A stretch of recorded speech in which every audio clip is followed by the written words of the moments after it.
Greetings and welcome. When I heard the chanting today, it came almost as a shock. Those two chants, Yogananda chants, "Oh God, beautiful," and "In the Temple of Silence," were the first two chants I ever learned. It was in 1955, and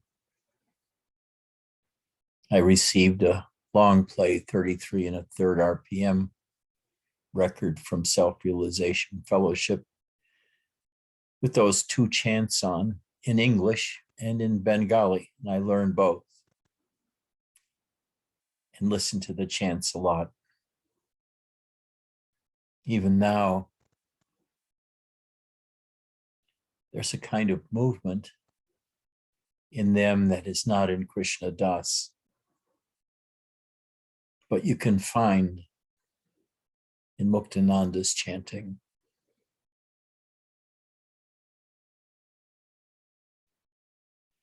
Listening to Yogananda's voice,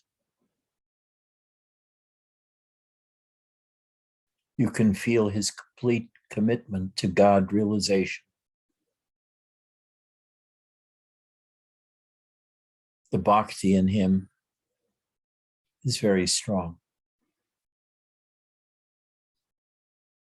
May it be as strong in you.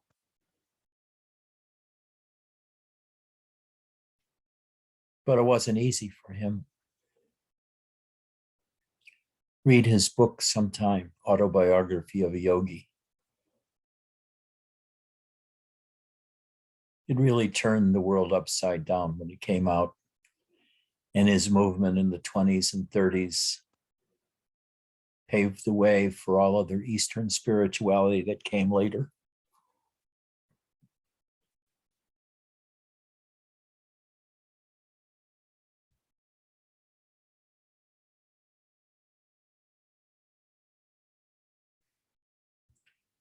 His way was Raja Yoga, which consisted of a lot of practices to awaken the Shakti within us.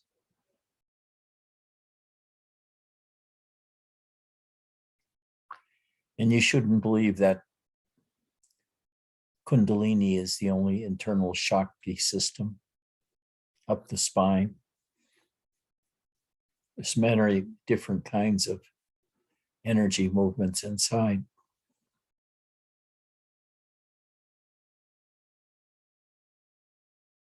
But I wonder of the people that come here,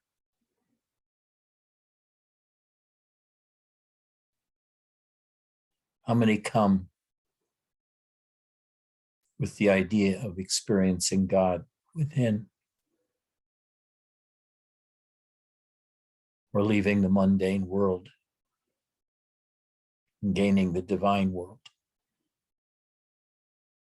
How many come with that intent to go beyond the mundane world?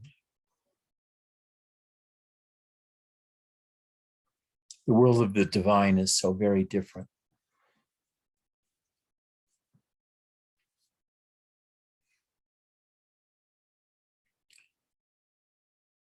When you can leave the mundane world of everyday life, of the ordinary human, which is 99.8% of the human race, who live in these cocoons of daily life and a myriad of concepts about what's fit and proper in daily life. That the external world exists independent of you, that you're an embodied observer in the totality of consciousness, and all of these other things about work, rent, power company demands, politics.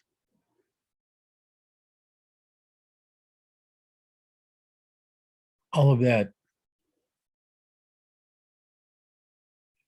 is left behind. And you can feel the power of God within you. When God enters your consciousness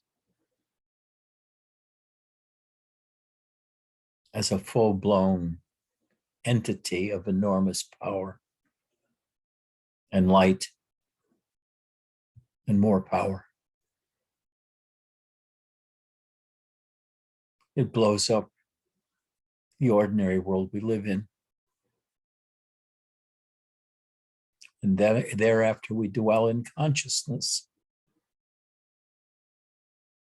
Our new home is the totality of consciousness, with the master of that home being God in you and as you.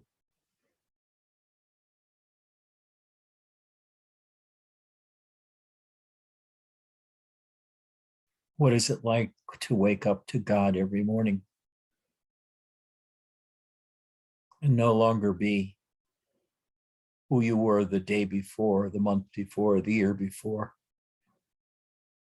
living a mundane life of a workaday world?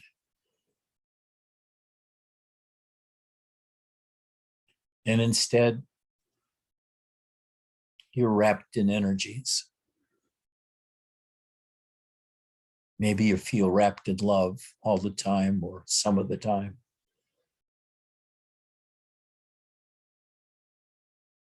But after a long while, acquaintanceship with God, it changes from being a personality like God into something that's different from being a personal God. It's more like a universal force within us, which I call the life force. The life force is always watching you, even if you don't see it.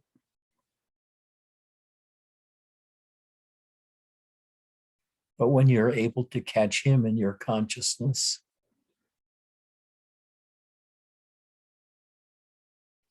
which always seems to come out of nowhere, it's a sudden awakening of awareness of the life force within us that seems unconnected with anything that went before, including all of our spiritual practices, which are seen in retrospect as being done in the mundane world in an attempt to achieve something that was totally beyond your understanding and your experience before it happened.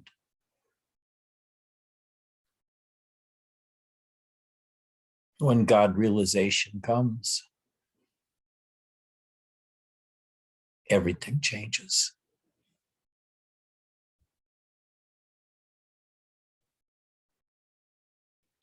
Thereafter, you don't feel a need to express your own will anymore.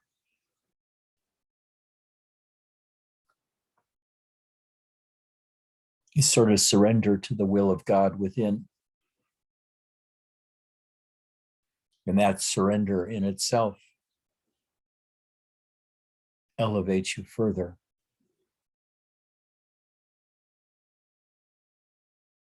into the will of the life force of God.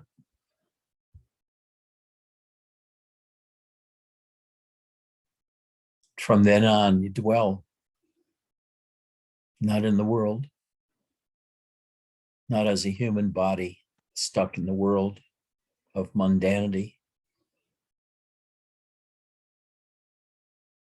but as a phenomena.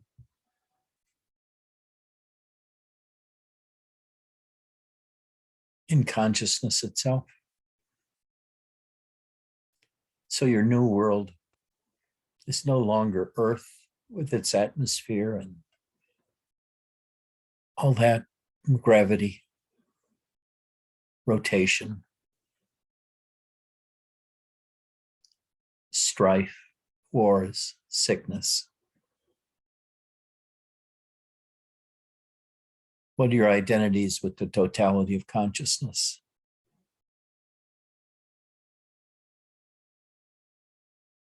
You no longer instinctively stick to experience of body, of your body,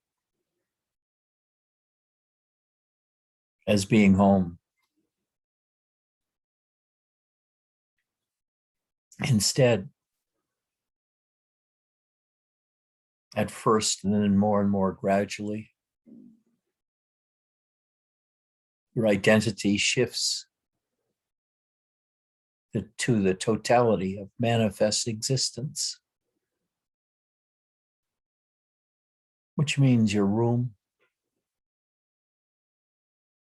your house,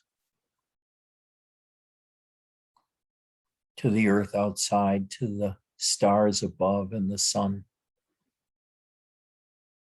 to the totality of everything.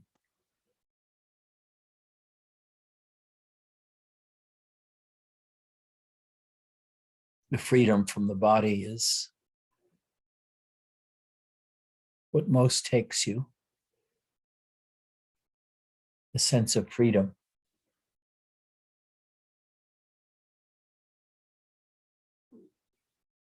Now the body is born, so we hear and we see in others. But our own birth is not ours to experience. And we go from being an embodied body destined to die to instead being a phenomena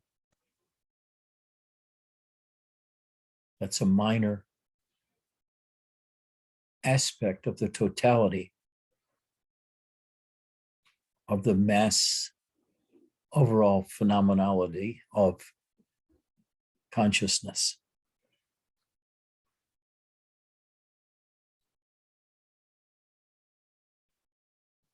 And here we could dwell easily the rest of our life.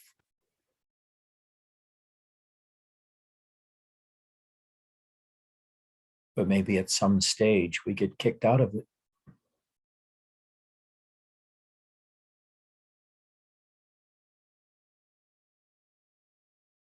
Because we learn step by step of all of these things in consciousness. They're separate from us, from our identity. We see we are prior to consciousness.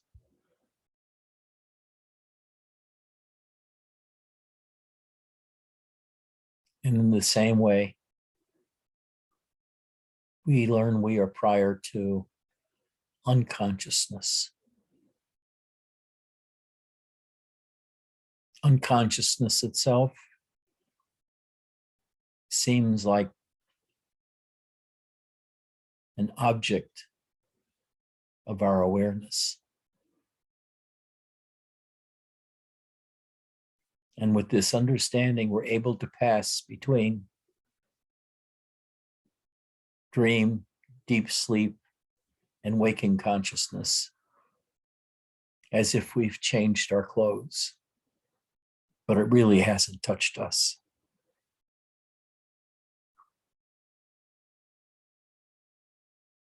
And here we have total freedom.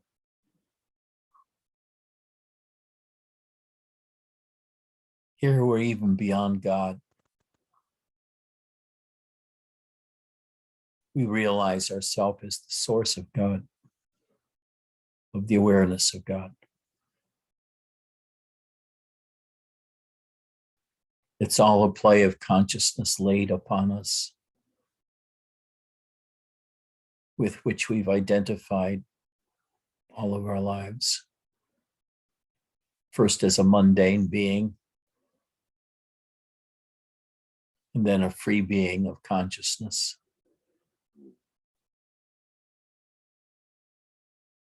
And then something beyond beingness altogether, beyond consciousness altogether,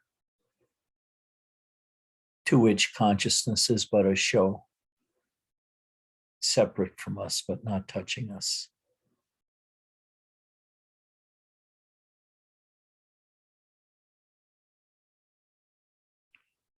And we realize what a struggle it is to go from God realization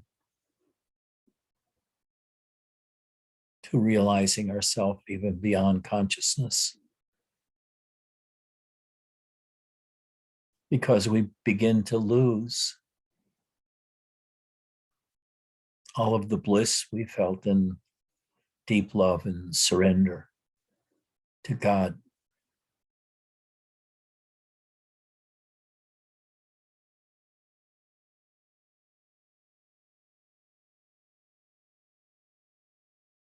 And we no longer worship the life force in the same way inside of us.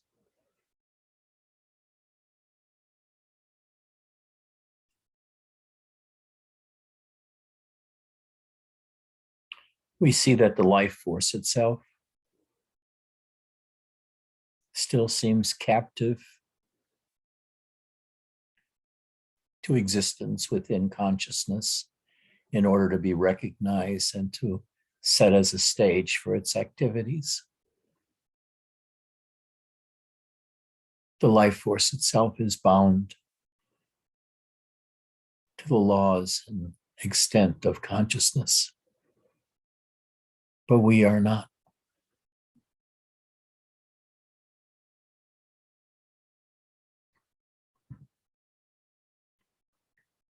At this point, we may only want to think about release from all of it. Freedom from the body, freedom from consciousness, freedom from unconsciousness. Others, however,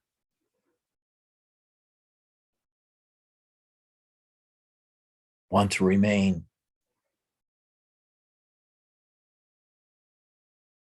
in the position of being phenomena in consciousness, worshiping God.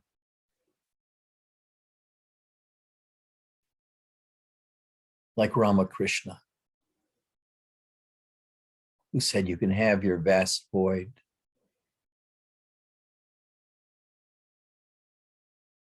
you can have your transcendence of consciousness, but I want to worship my Kali.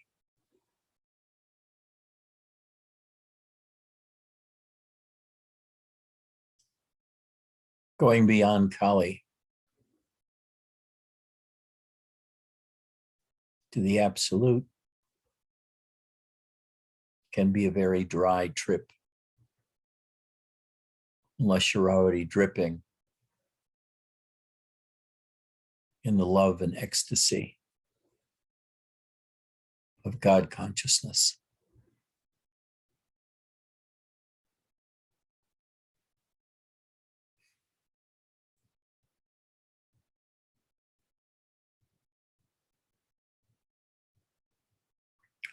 Bernadette Roberts wrote several books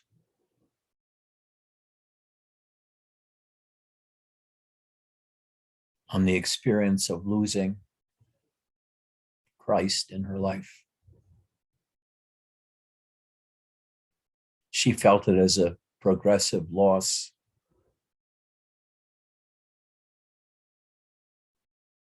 of bliss, power, and grace to emptiness, which ate away at her bliss.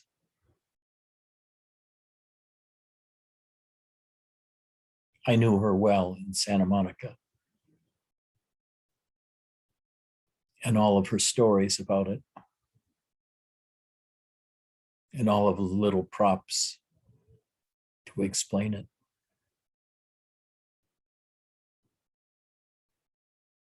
Other people like Harding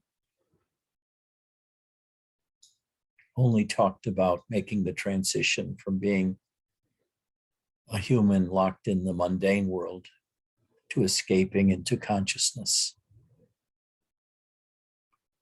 He wrote about it in his book on having no head.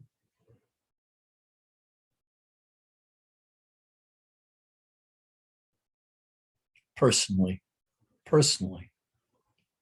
I love the world of bliss and God realization and the play of energies through me. Feeling love from and to the life force and all other humans and all other entities like cats and insects and birds.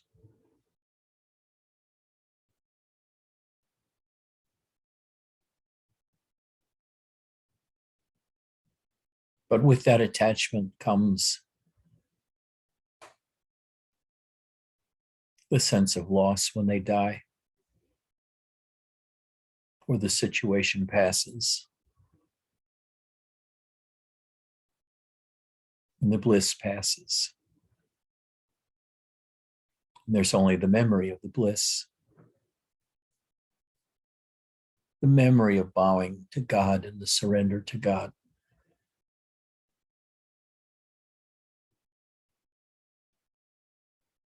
Because you're in a higher dimension now, even than consciousness.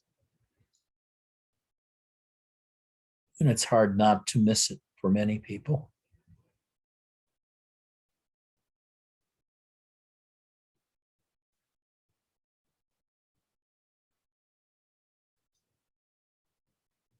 And I advise you.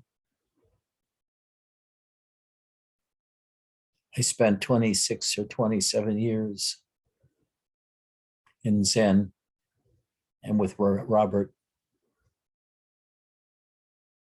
striving for absolute knowledge and finding it in a few experiences in 1995, and then dwelling in silence for 15 years thereafter until I awakened to the bliss of God within the life force. And if I were to give advice, I'd say, head for the bliss. It's just as hard to get to as the absence of consciousness and becoming the absolute.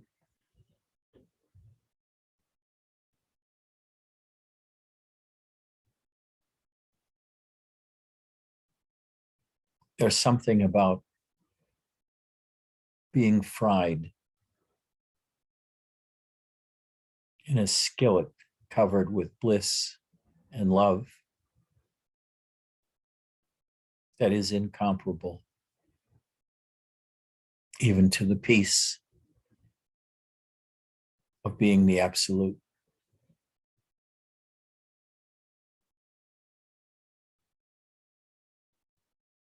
But the absolute, for those who have escaped the mundane world and have entered the divine world,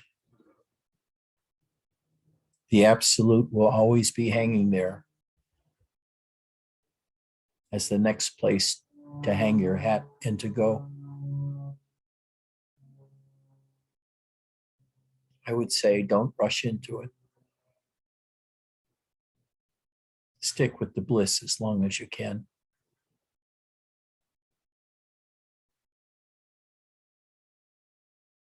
Because the absolute is not a place to be if you're a human. There's no more grace for a human in that world. There's only freedom.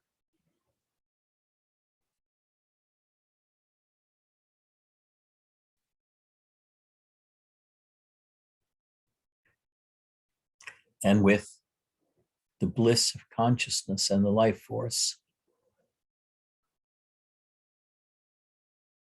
the life force and consciousness go together with so much ease and acceptance.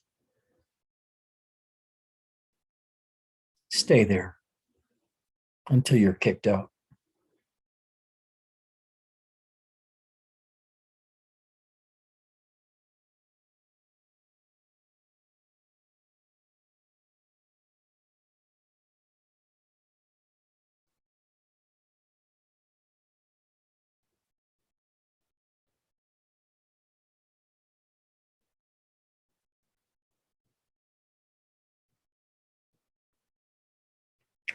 Does anybody have any questions?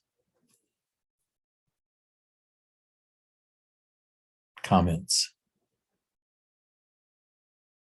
Criticism?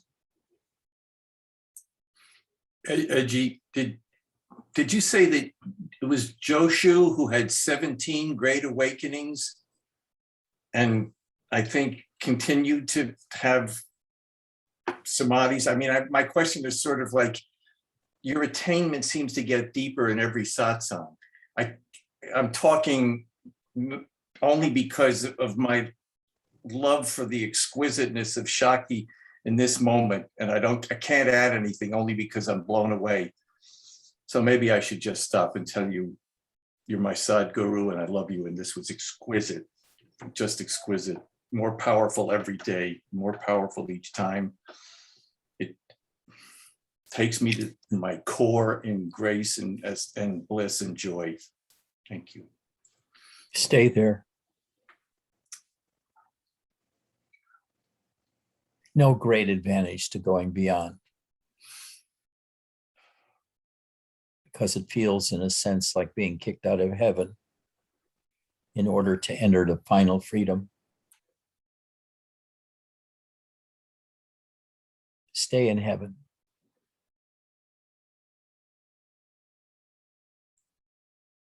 It was my own particular circumstance that made me or allowed me to experience the absolute way before the days of my God realization,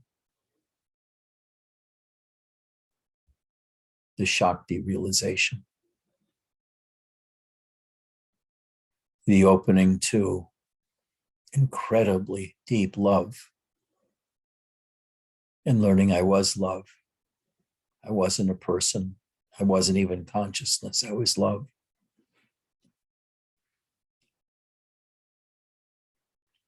And after that, the explosion of the life force within, which I experienced as God awakening in me.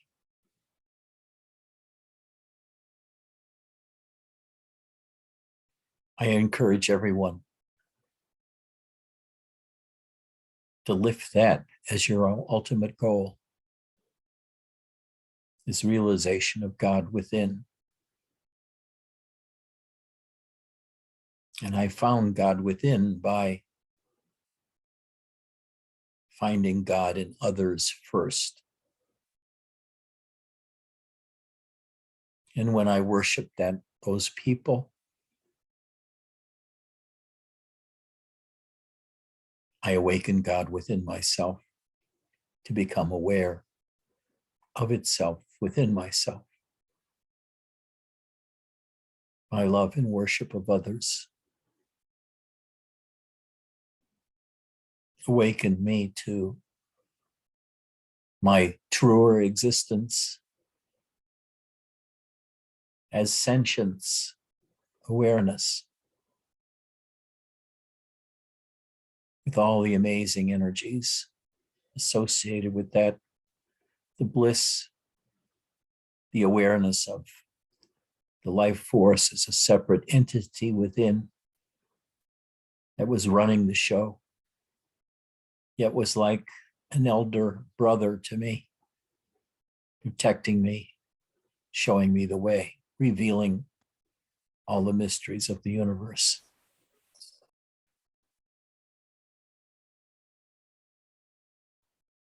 I know we don't have many people coming to our satsang. And a lot of people have remarked how many people leave, but That's their doing. They're selecting themselves out. It doesn't matter how many people are here, whether it's 3 or 5 or 25. There will always be periods of fire, which takes away those who have no strong connection with this lineage of Robert Adams, Nisargadatta.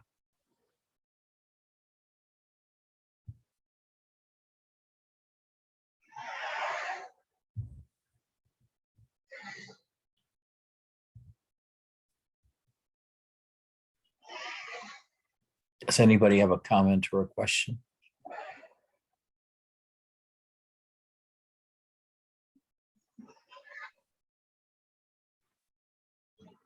Somebody left a chat remark. Somebody read that to me.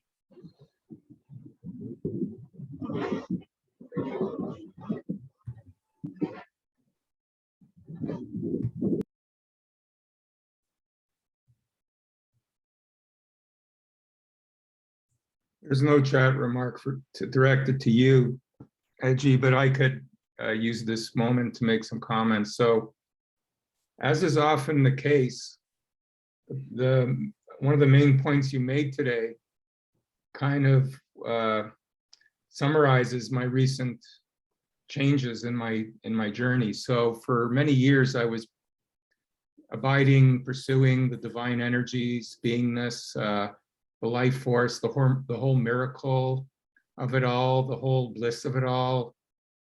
And up till recently, I was getting to the point where it was becoming hyper vivid. And I was focusing on it, I think, too much, just because it was so fascinating. But that fascination wore off.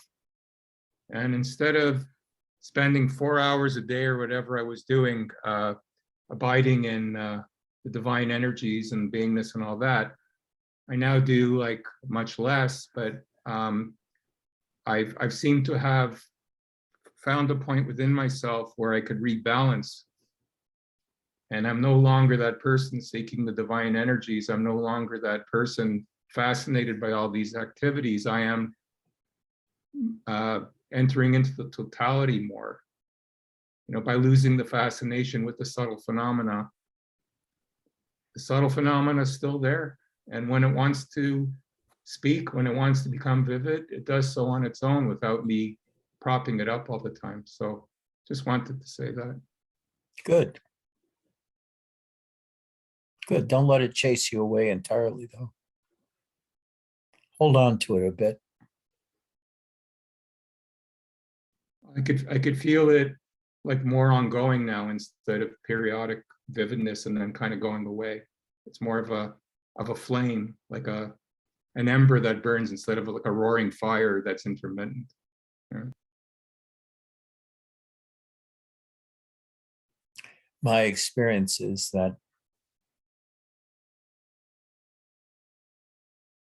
my kinship with the life force changes over time.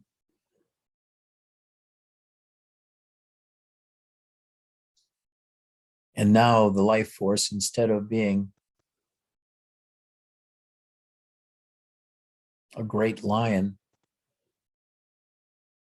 roaring about its existence, is more like a very tame putty cat that just wants my affection and love, and me to return it, and him to return it to me or her. Because in these areas, there is no sex. There's no male and female. That's for beginners to talk about the divine feminine and all that, or the divine masculine as being consciousness and the feminine as being the life force.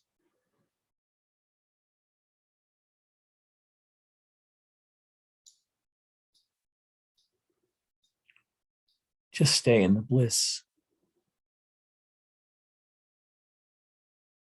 And let whatever's there yank you out of it. And by then, though, you won't be able to resist.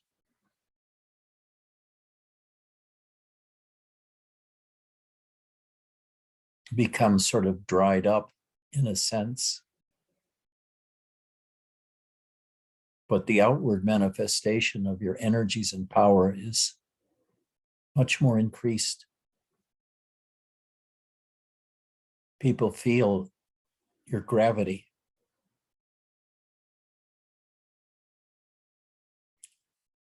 But some people can't take what they feel around you, and they'll leave. They don't know what to make of that experience of these energies.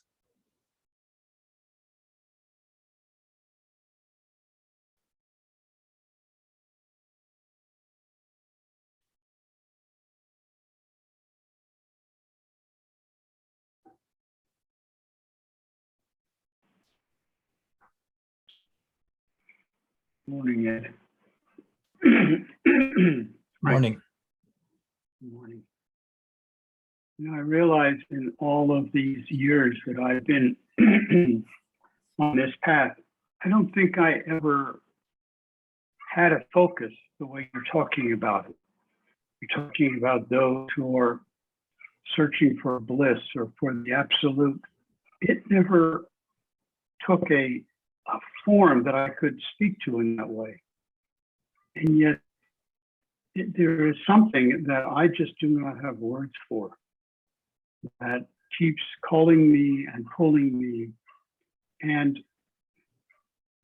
I think since I've started attending your satsangs, the recognition that bliss that you talked about is something that I am hungry for. I don't think I ever knew it before.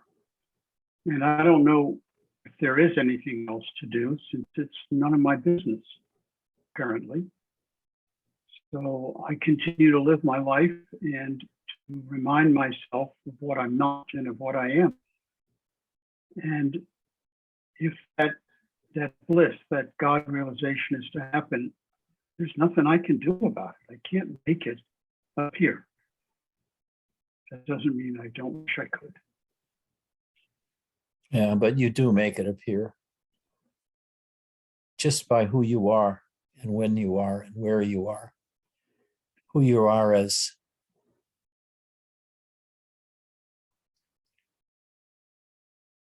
a doctor, who you are as a human, who you are as a lover, who you are as a spiritual student. You can say you have no choice, but there's a lot going on inside of you that you're not aware of. It makes it easy or difficult for the awakening to the divine.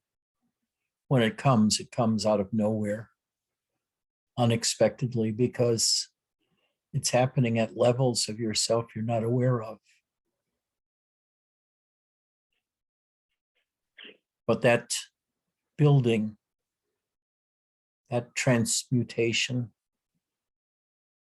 that chrysalis effect in you is always going on.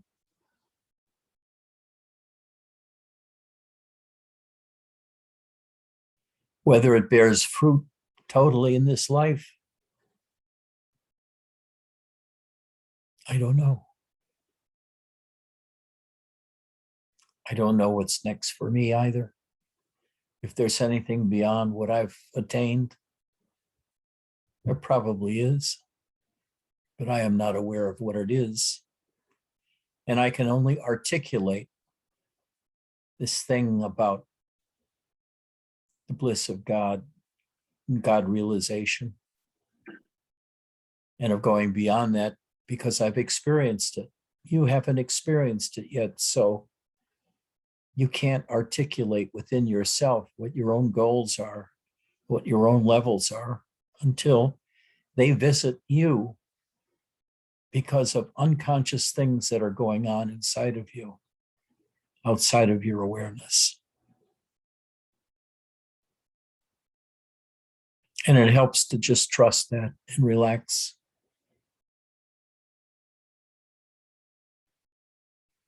You Ajit, have this- helped me to do that.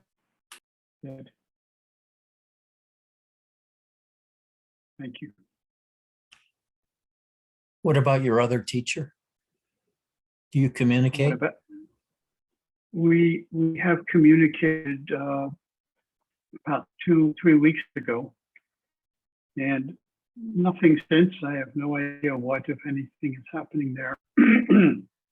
But the difference I realize is that your teachings and the teachings of Robert and Nisargadatta, et cetera, are about the attainment of realization in this life. And what this teacher is about what happens beyond this life. And it's almost like it will happen when, in contrast to it is happening now. And I'm kind of caught in between the two, or at least it seems. Ajit, is it sufficient to stay in God realization if that were to happen, or is it Yes. still imperative to go to the absolute? No, Okay, I think that's what you did today. I think you brought us around the full circle again and came back to God realization in a way which, again, which makes me able to be in the mundane world with moments of clarity that I would have never known or appreciated before this. And when you bring in Bernadette Roberts, whom I've read from cover to cover, and what she found and what she lost in the absolute, the power of God realization just takes me deeper. And it's exquisite again. Vesselina, how are you doing?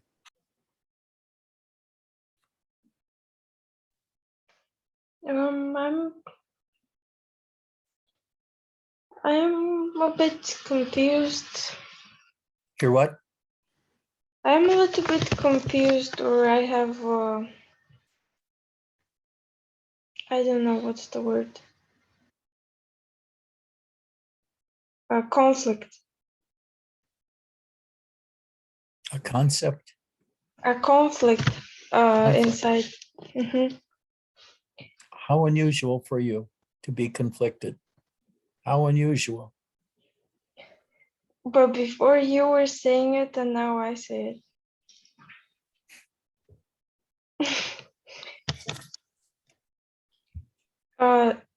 Just to tell you, in the chat, I wrote about the chanting that the singer is not so great.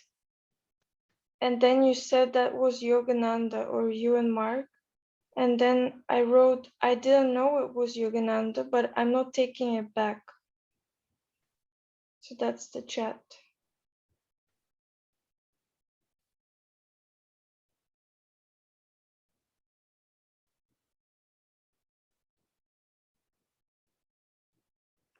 Samogi.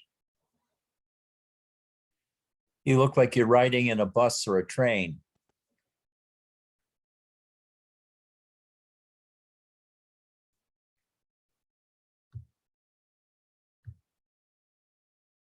We don't hear you.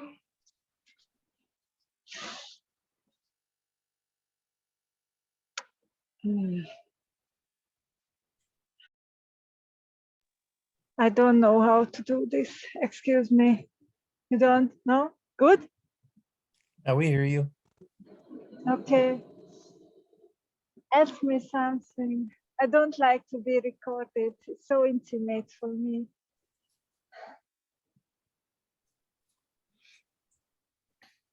I wrote you already everything about this topic. It's my main topic in this life. What is your main topic?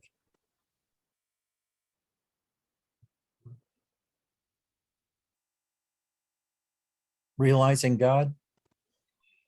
realizing myself. Yes. What? How should I speak? To realize myself. Yeah. But which self? The absolute self or God? Yourself as God. I can't do anything with this word God. So I think for 27 years I also had a big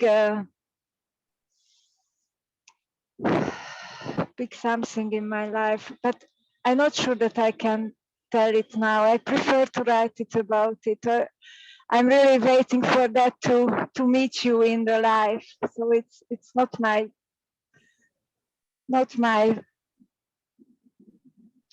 I you are so far from me now. Well, just relax. Okay. Just lean back. Drop your hand to your waist. Don't think about speaking. Just relax. Hmm. Just close your eyes and relax.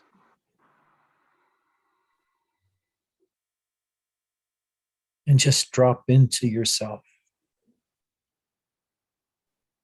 Fall backwards into yourself, into the observer. And you can look for yourself in your chest, by your heart, but not by looking, not by observing, but by feeling. Instead of observing within for the self, feel within for the self. Feel inside your chest for that spark of the life force within you.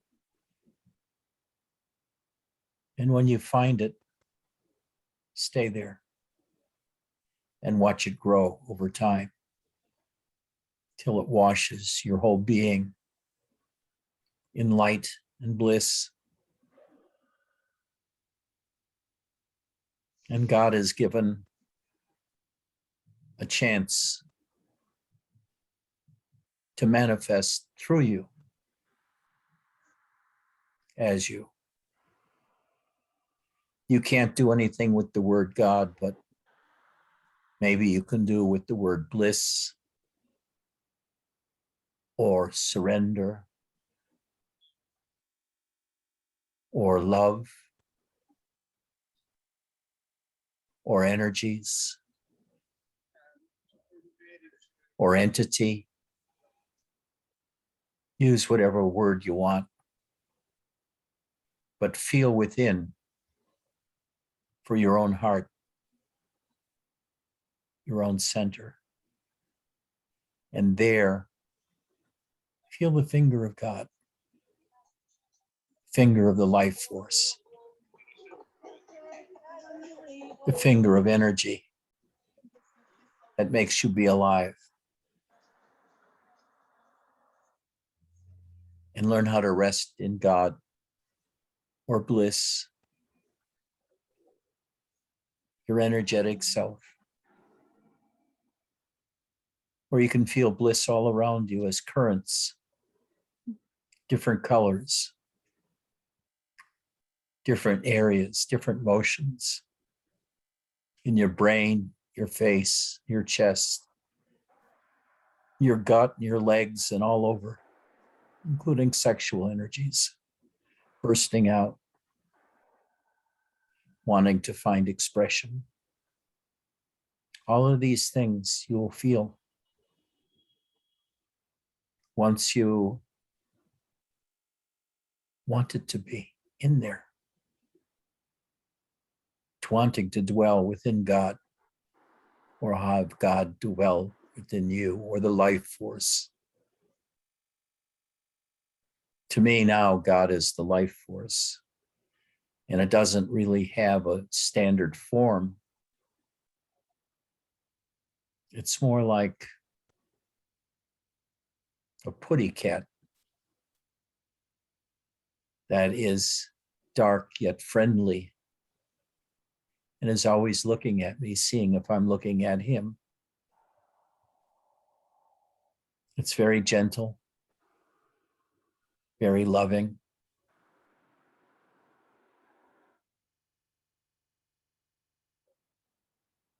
And I'm saying you could probably find something similar inside yourself. If you feel for it, not look for it, but feel for it. And awaken yourself to emotions, to the positive emotions of love, to the so-called negative emotions of loss, sadness, grief. Learn how to feel grief 100%. Learn how to feel hurt to 100%. Because those negative feelings are as important as the positive feelings. And as a matter of fact, there's nothing that goes deeper than the feeling of depression. It takes you deep into yourself. It's like an elevator ride to the depths of yourself. And when you get down there, there's a whole new world, a whole different formed world than your present world. When you take that elevator of depression down into your gut.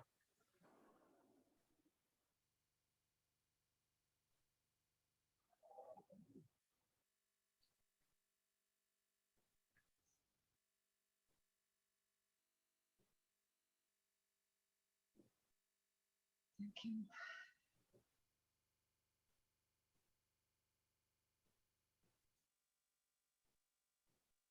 How do you feel?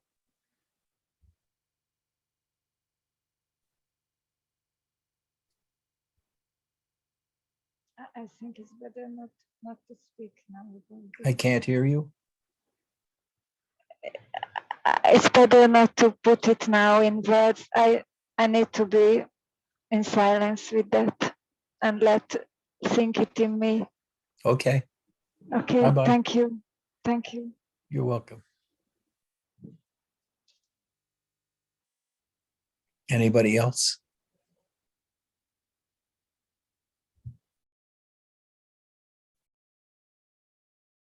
Eddie, anybody else?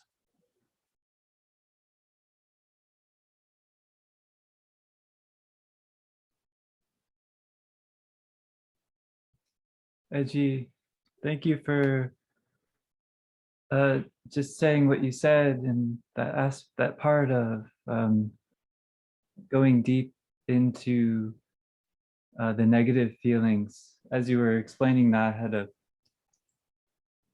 experience of going in and tuning into something that I hadn't felt yet, or hadn't really plumbed the depths of yet. Just wanted to say thank you for expressing the importance of plumbing those depths of the negative qualities as well. Yes, it's very important because they have depth. And there's a lot of stuff hidden behind those feelings, underneath them, that is Yes. nourishing. There's nothing more important than to be able to grieve the loss of somebody or something you love so deeply. It's giving yourself permission to grieve. And with grief comes depth, just like depression comes depth. One of the most powerful human beings I ever met was a famous psychologist whose name escapes me right now. Maybe somebody remembers the name. Last name Rogers. Yeah, Carl Rogers. I was just thinking about him about half an hour ago, actually. Good. Well, Carl was, when I met him, he was 80 years old, significantly overweight.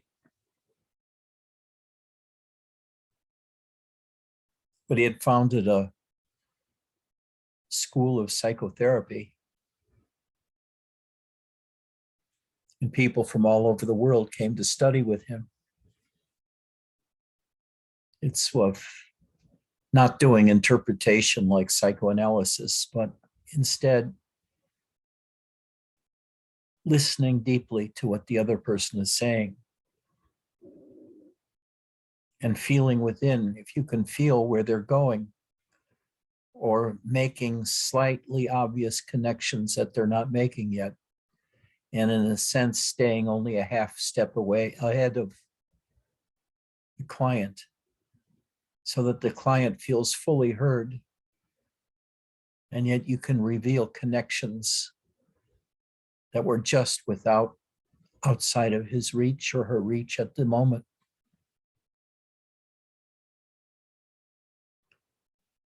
And he had just suffered the loss of his wife the year before. And this guy was dripping with grief. But there was nothing hidden in him. There was no other agenda in him. Just the grief. And its embodiment in and through him was so strong that the intention of everybody in the room was fixated on him and what he was expressing through his silent expression of grief.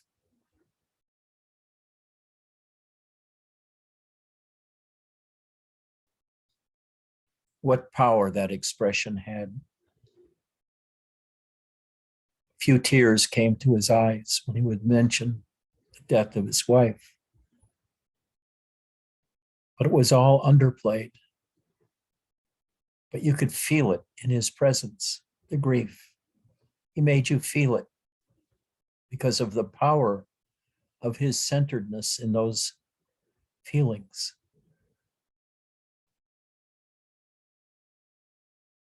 It made us all feel his power.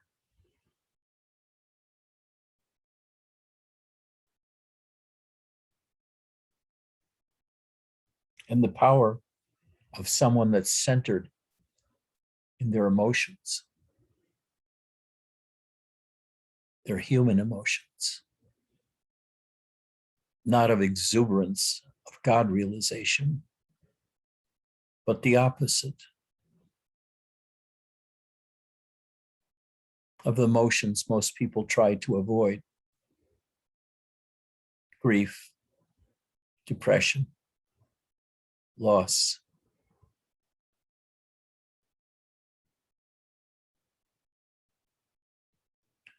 Because they're the deepest things that you'll feel before God realization. If you can stay in that state of grief for a long time, so much will be revealed to you, but almost everybody runs from it. They occupy themselves with things to do in order to not feel it.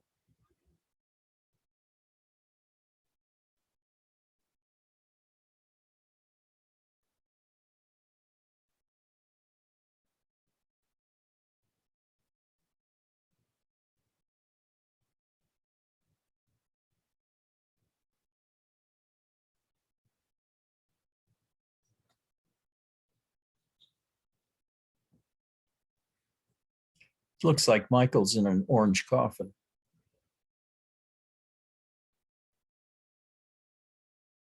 He looks so peaceful there, doesn't he?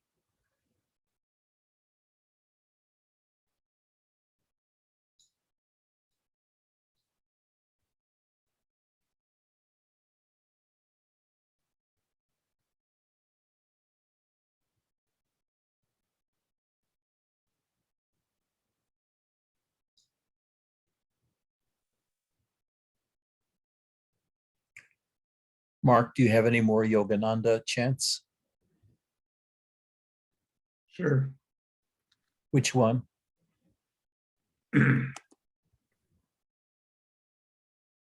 How about do not dry the ocean of my love? Yeah, that's good. Oh, Okay. wait, how about? Okay, try that one. Okay.